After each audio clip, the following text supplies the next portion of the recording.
and welcome to Romance Studies 202, Modernism to the Present.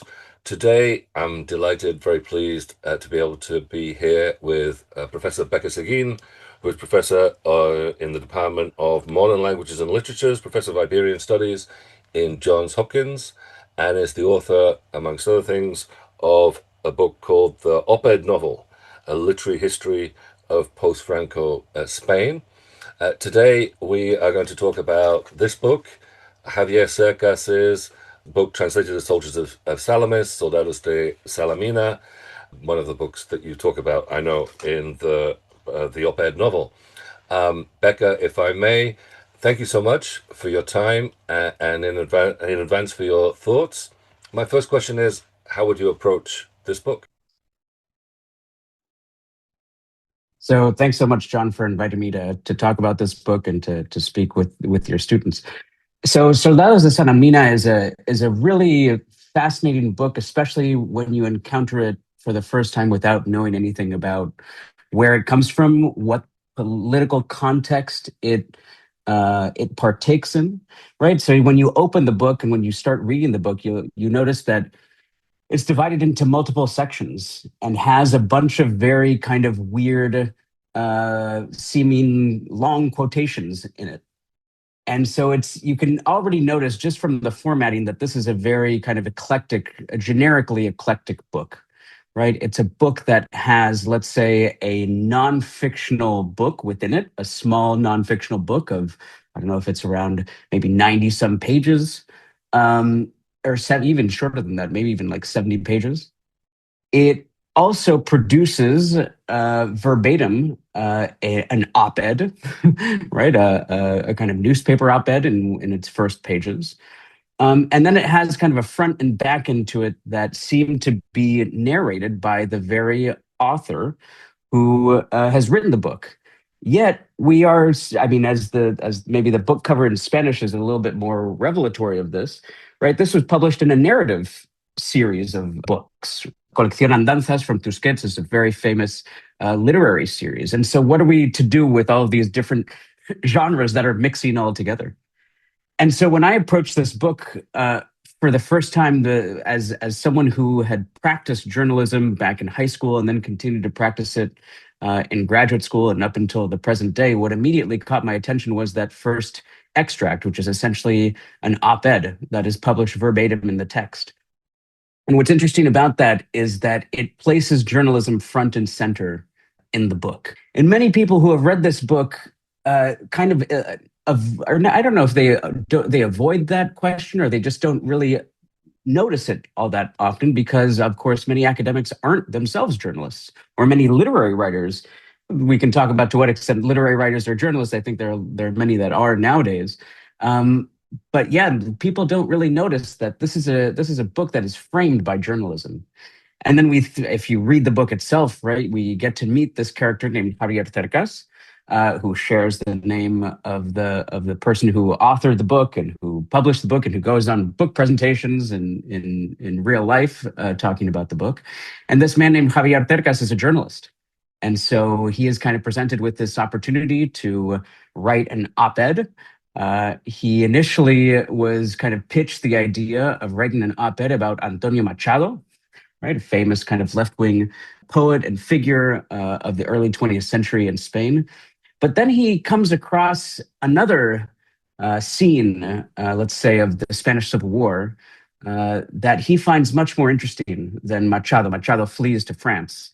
And so that's the scene that he is pitched by his editor. But he looks at a different scene with a different literary writer, this writer named Rafael Sanchez Mazas, who is a philangist, who is an ideologue, but who is also a literary writer and produced works of fiction.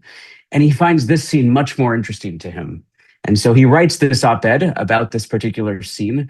And then that kind of jumpstarts the whole kind of not only investigation into the non-fictional, I don't know what we call non-fictional novella that takes up the middle portion of the book, but also into what happens subsequently, which is trying to find this character who had saved Rafael Sanchez Mazas from essentially saved his life by finding him in a forest, but yet reporting back to the Republican to his Republican fellow soldiers that he hadn't seen anyone. He hadn't seen this man escape from the firing squad and go down into the forest, but in fact he sees him, reports back that he doesn't see him, and then turns and leaves, essentially saving his life.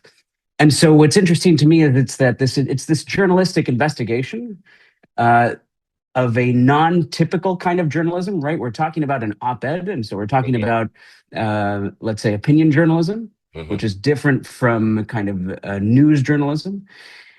And that is what kind of motivates this kind of more profound literary investigation. And so what really struck me as I read the text is that we're really reading a kind of a diary of a journalist who is going through the motions of reporting out a story. And we also need to remember that opinion journalism, even though we often think of, let's say, the Thomas Friedmans of the world, kind of sitting in the back of a taxi and just talking to people and calling that opinion journalism, there are many opinion journalists who actually do lots of research for the opinion columns that they write, and this seems to be one of them.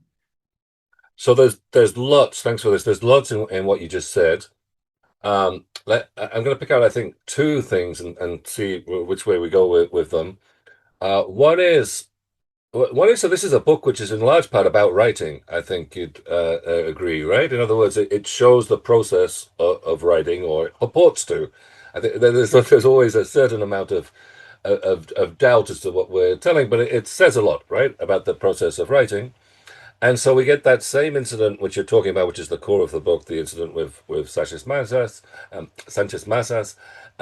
and his escape from the firing squad. And it gets retold in lots of different ways, right? So he first hears it from Sanchez Mazas's son, I believe, and then he constructs the op-ed, and then he constructs the book, which is the book which Sanchez Mazas himself would have written, Soldiers of Salamis, and so on and so forth. And then we have the discussion with Morales again. So it's as though, but isn't that, doesn't that say something about there's a certain dissatisfaction, right? So it presents it again as the op-ed, for instance, but still feels the need to go back and return to the story, perhaps in other genres, in other ways. I wonder what to you this book has to say about the attempt to rewrite, as much to write what has originally been in one genre and to put it in another genre. Yeah, no, absolutely. I think this gets to actually gets to the core of your work in a sense, right? Something always escapes, right? And I think that the inexhaustibility of the source text of literature is one of the things that this is pointing to. And not only literature, but writing, as you point out, writing in general, right? I think that the kind of repeated nature of telling the story, though one can see it as a way, and kind of writers often explain it as a way of kind of refining their narrative, one can also see it as a way of just kind of not trying to get to the core, but actually seeing different angles of a particular narrative that may have something to do with other angles. In this case, we have different political angles that are being thematized, but that are necessarily, kind of by nature, they are unsatisfactory, right? They do not exhaust the richness of this story, right? And I think that, let's say, one of the core reasons why they don't exhaust the richness of the story is because this is ultimately a story about, it's not a story about politics. It's a story about ethics and morality. Now, there's an obvious relationship between the two. But when you talk about politics, you can, the kind of things get exhausted by the kind of endpoint of parties, elections, votes, and sides. And in this case, what I think Cercas is trying to get at is he's trying to get at this idea that even if you go down the route of explaining these things politically, there are still ethical dimensions to the story that can't be captured, that are not exhausted by politics. Maybe they can be captured to a certain extent, but cannot really be exhausted by politics, right? And so Cercas wants to kind of, I mean, again, this is maybe an ungenerous, uncharitable reading, but I think he constantly wants to trip up the reader and point to politics and say, this is a political story. Look at this phalangist, look at these Republicans, look how these people on opposite sides of the political spectrum are thinking about this thing, and they're all kind of misinterpreting it. But he keeps pointing back to politics as a way to trip us up when what he's really after is some more basic contradiction of let's say, humanity and of kind of personal morals, right? That we cannot kind of get beyond, which is the idea that a person, a life is salvageable despite their politics, right? In certain, let's say, pressure points or certain moments of crisis. So that's, I think, why Sanchez Mazas is particularly interesting to Cercas, because he's both a politician and a writer, right?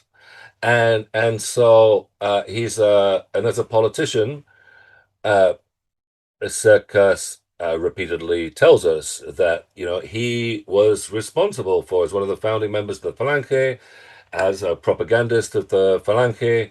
He was perhaps more responsible than anyone else. Perhaps there's a bit of hyperbole in that, but anyway, Cercas wants us to believe that perhaps more than anyone else, he was responsible for the carnage of the Civil War, which tears Spain apart, and which remains a trauma even at the time at which Cercas is still writing in the 1990s, for various reasons, that Franco continues to be in power in 1975. So he's a politician, and a politician whom I think Cercas despises, although not as badly as he despises Franco. That's another. He at least has the conviction of his beliefs, right? There's something about that. And then he's also a writer, and Cercas talks a little bit about what kind of writer he is. Is he a good writer? Is he a great writer? Is he a good bad writer, or so on? So I wonder what you think about the way in which, yes, how Sanchez Mazas comes out of this, and especially Cercas's kind of ambivalence towards him as a writer and a politician. Yeah, Cercas paints Sanchez Mazas as part of the group of Falangist writers who ought to be recovered, right? And ought to be recovered in the democratic period. In other words, after Franco's death, when we have a return to democracy in Spain, and you have literary writers kind of going back into Spanish history and looking at trying to look at, let's say, in a more objective light, what writing is good and what writing is worth republishing, re-editing, and what writing is not so good. And Cercas has found, or this is what he says in the book, is that there have been lots of this is in fact, this kind of recovery of Falangist writers has become a fad, right? A literary fad. And it's made a kind of mockery of writing itself, right? It has not evaluated the Falangist writers in the way that we would evaluate contemporary writers into, let's say, better quality and lesser quality. In fact, they have just recovered these Falangist writers almost as a kind of political affront to the silencing of these writers for the kind of decade and a half or 2 decades after the turn to democracy. And so I think what Cercas is trying to do is he's in a sense trying to kind of, he's very fascinated with kind of popping the balloons of faddishness, right? Whether it's on the left or on the right. And he finds fads, I think, in both of these, right? One of the mockeries that he makes of let's say, so-called intellectuals on the left is that they always write about the same people. They're always writing about Antonio Machado. They're always writing about Federico Garcia Lorca, right? They're not, their kind of coordinates of what is good writing doesn't really change. It's always the same 3 people. And on the right, what they're trying to do is they're just recovering people for the sake of kind of sticking it to the left, right? And so he finds problems with both of these forms of quote unquote recovery. What's interesting, though, is that you bring up a theme that I think it runs throughout the book that I wrote, and I think it runs throughout, let's say, much of contemporary Spanish literature, which is this idea that the way in which he presents Sanchez Mazas is not entirely persuasive. It is, he presents Sanchez Mazas by telling us that he is a kind of ideologue. But as in the kind of tried and true trope of American literature, right? He tells, he doesn't show, right? He doesn't show us that Sanchez Mazas is the ideologue. He just tells us that he is the ideologue. And so, therefore, in literary terms, it's not really, we have to just kind of buy it. We have to just assume, okay, so, well, Sanchez Mazas is a horrible person. He must be very ideologically committed. But when you read that part, especially that kind of non-fictional novella, right, the book that's in the middle of the book, Sanchez Matas does not come across that as very committed ideologically, right? He comes across more as a kind of a bourgeois elite wannabe writer, more than anyone who is committed to a kind of ideology that we would associate with fascism. And so the problem with this is that it creates a kind of tension in the novel between to what extent was Sanchez Mazas really that ideologically committed? And if you know a little bit about Spanish history, this is put in even more tension by the fact that there are other people who are, let's say, pinpointed as the kind of true originators of Spanish fascism. Someone like Jose Antonio Primo de Rivera, right, the son of the Spanish dictator during the 1920s. And so there are many kind of historical tensions that I think we can read Cercas as trying to be a revisionist in a sense, a historical revisionist with, let's say, writerly and even maybe political goals in mind. It strikes again. This is all fascinating and great. It strikes me when I read this book that one of Cercas's investments in Sanchez Mazas, I don't know if you agree, is to show or demonstrate the power the influence or effect that a writer can have, and maybe that has to do with the relationship between journalism and novels, for instance. So Cercas, the narrator in the novel, is also presented as a failed novelist, right? He makes this joke at least twice. Somebody says that they've read one of his novels, and the narrator says, "Oh, you were the one," right? It's a sort of self-deprecating joke, as though his novels were, yeah, no one read them, and no one cared about them, and maybe that's what the journalism and an op-ed, perhaps particularly, I don't know, it has more chance of influencing and having some kind of effect. Maybe Sanchez Mazas to say it's the fault of the Civil War was ultimately a writer, not a general.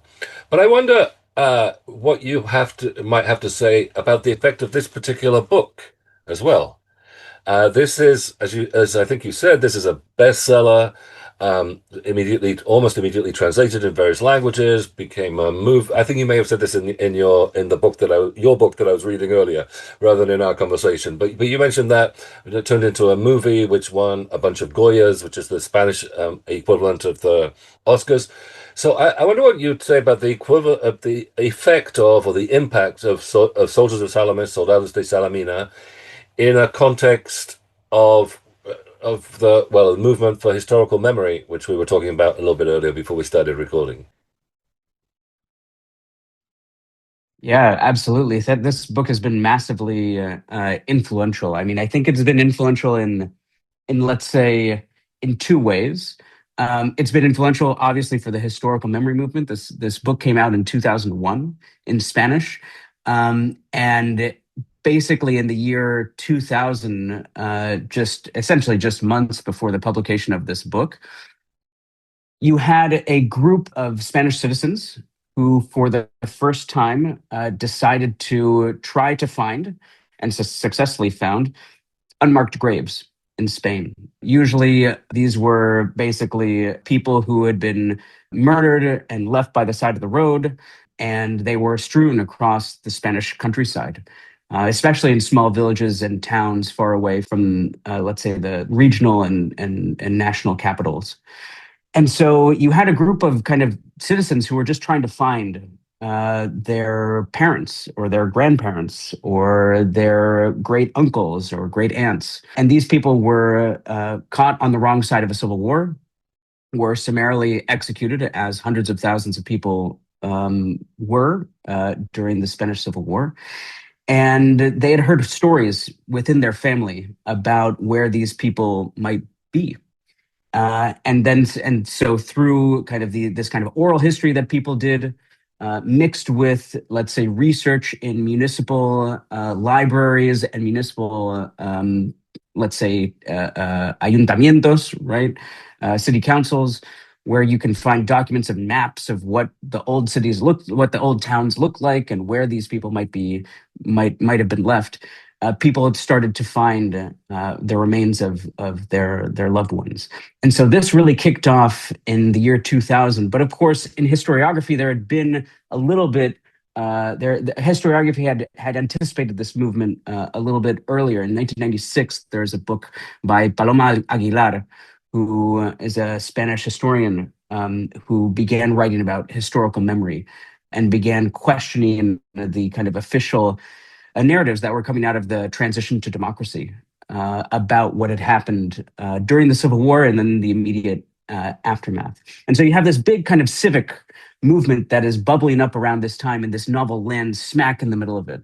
And what's interesting about the kind of marriage between those two things, the publication of the novel and this kind of social movement, is that the novel was initially read as being part of that social movement, right?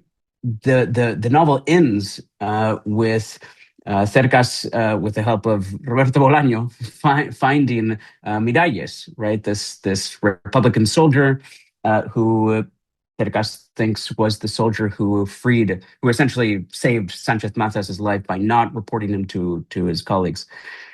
And so I think that lots of people read it in that kind of key, right? As well, the ending of the narrative really kind of valorizes this anonymous Republican soldier, and so this book must be of a piece with the movement.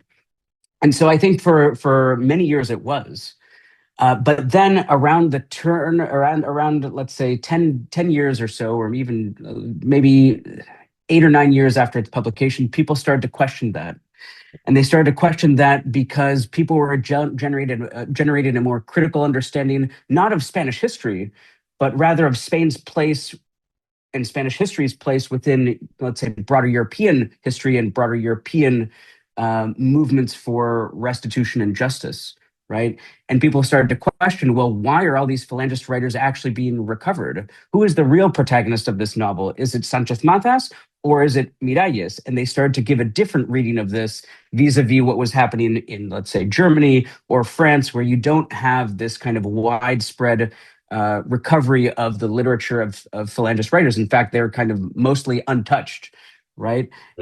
For in let's say mainstream literary society. And so people gave a kind of different reading. So, but regardless, I think that even to the present day, the book is enormously influential, whether you read it in one direction or in the other. And I think, to be honest, I think Cercas intended it to be influential in neither of those two directions. I think he was much more with what you were saying, that he wanted it to be influential in terms of, let's say, literary recovery and the quality of literature, and trying to experiment with new genres such as autofiction, rather than it be influential in the kind of political dimensions.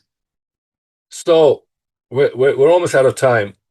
This has been a great conversation, but what you were just saying also made me think about the crux or the tension here, and it's back to the notion of the relato real, the true tale, between memory and this effort of historical memory to physically find the graves and the physical evidence, do all that work of investigation of to what actually happened and who were the victims and who was to blame, perhaps in the Spanish Civil War on the one hand, and invention on the other, right? Creation, literary creation. And perhaps that's where Bolaño comes in, or the discussion or the conversation that we're given in the book between these these two writers, Cercas and Bolaño, the Chilean Spanish writer living in Catalonia. And Bolaño tells Cercas, the character, says, well, you'll just have to make this up, right? This interview with Miralles, and that leaves the reader in some doubt at the end if what they're reading, this final third of the book, is invention or is part and parcel of that process of more journalistic investigation. So there's this ambivalence and ambiguity which Cercas doesn't resolve, Cercas the author doesn't resolve in this book, about whether what Spain needs perhaps is historical recovery and memory and better memory, or whether what Spain needs perhaps are new narratives, which it will be the job of a fiction writer perhaps to provide about, I don't know, about what Spain is or about Spain's destiny as much as its past. Would you agree with that? Well, I think that that's one of the longstanding tensions in Spanish between Spanish literature and historiography, which is that for centuries, right, one can say that the best historiography in Spain, in fact, comes from its literature. We only need to go back to Benito Pérez Galdós, who wrote 54 novels, right, about the Spanish 19th century, right, these episodios nacionales that basically told that history, told a history of Spain in the 19th century that was unparalleled by the historiography of that period, right? Which was necessarily kind of partisan, viewed as partisan in that respect, or in that period, was not sufficiently documented. Um, and so, what do you do with that? Well, you can create fiction that tells maybe most of the story or tells a lot of the story, but nonetheless uses fictional devices to complete the story. Because that, in the end of the day, is is what readers are often looking for. They're looking for something with an ending, right? And I think that Cercas in this novel and in many of his other novels is masterful in the way that he kind of ties things up for you, right? Things may be open ended, but they are nonetheless complete, which is something that I think historiography has not or has not often provided in Spain. I think that's a perfect place to end with a discussion of Circus's power of endings to tie things up. Thank you so much, Bécquer, for this conversation. It's been really great. Thank you for your time and your insight. Thank you, John.